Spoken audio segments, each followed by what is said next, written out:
여러분, 혹시 감사일기를 써본 적 있으신가요? 처음에 감사일기라고 하면 그냥 오늘은 밥을 맛있게 먹어서 감사합니다. 친구가 사탕을 줘서 감사합니다. 이런 가벼운 이야기라고 생각하기 쉽습니다. 맞습니다. 처음엔 누구나 그렇게 시작해요. 하지만 진짜 감사일기의 힘은 훨씬 더 깊은 곳에서 나타납니다. 불평불만으로 하루를 시작하는 사람과 작은 것이라도 감사로 하루를 시작하는 사람은 시간이 지나면 전혀 다른 인생을 살게 됩니다. 왜 그럴까요? 불평은 마치 구멍난 물통 같아서 내 안의 에너지를 자꾸 빼앗아 갑니다. 조금만 힘든 일이 있어도 왜 나만 이래 생각이 먼저 올라오고 점점 기운이 없어집니다. 반대로 감사는 에너지를 채우는 충전기와도 같습니다. 내 마음을 단단하게 세워주고 삶을 밝게 바라보게 만들어줍니다. 결국 같은 일을 겪어도 누군가는 좌절하고 누군가는 성장하게 되는 이유가 바로 여기에 있습니다. 우리가 이 세상에 태어난 이유를 조금 더 크게 생각해 볼까요? 우리는 단순히 밥 먹고 공부하고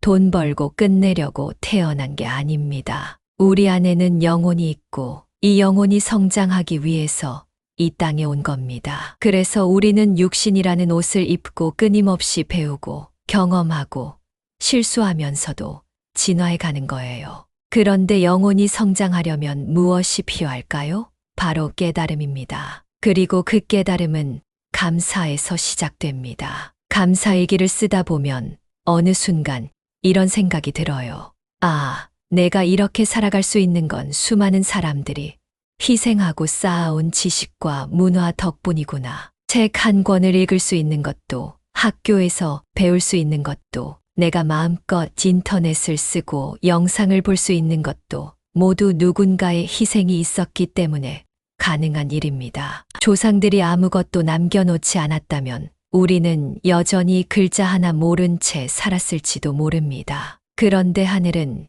이 모든 지식을 특히 대한민국에 몰아주셨습니다. 불과 몇십 년 전만 해도 세계에서 가장 가난했던 나라가 지금은 지식과 문화를 마음껏 흡수할 수 있는 환경이 된 거예요. 이건 정말 엄청난 축복입니다. 그런데도 우리는 불평불만을 합니다. 돈이 적다고 성적이 안 오른다고 일이 힘들다고. 하지만 사실 불평할 자격은 우리에게 단 0.1mm 주어진 적이 없습니다. 왜냐면 지금 우리가 누리는 환경과 기회 자체가 이미 상상할 수 없는 선물이기 때문입니다. 감사일기를 쓰면 달라지는 이유가 바로 여기에 있습니다. 불평은 내 영혼을 고갈시키지만 감사는 내 영혼의 질량을 키워줍니다. 쉽게 말해 감사는 내 영혼을 무겁고 밀도 있게 만들어서 더 큰 에너지를 쓸 수 있게 합니다.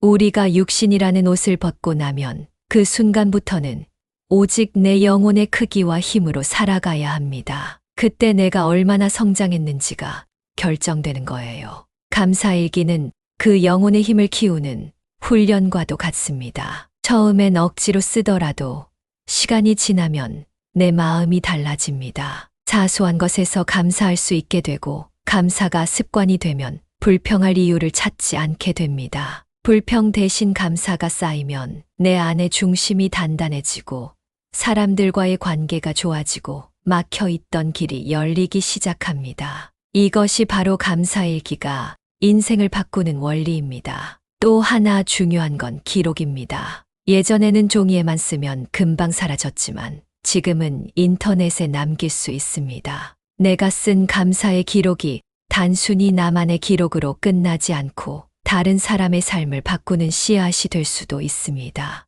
내가 오늘 감사합니다라고 쓴 한 문장이 내일 누군가의 마음을 살리고 또 다른 사람의 인생을 바꿀 수도 있는 거죠. 그러니 감사일기를 억지로라도 써보세요. 처음엔 어색해도 괜찮습니다. 오늘 숨을 쉴 수 있어서 감사하다.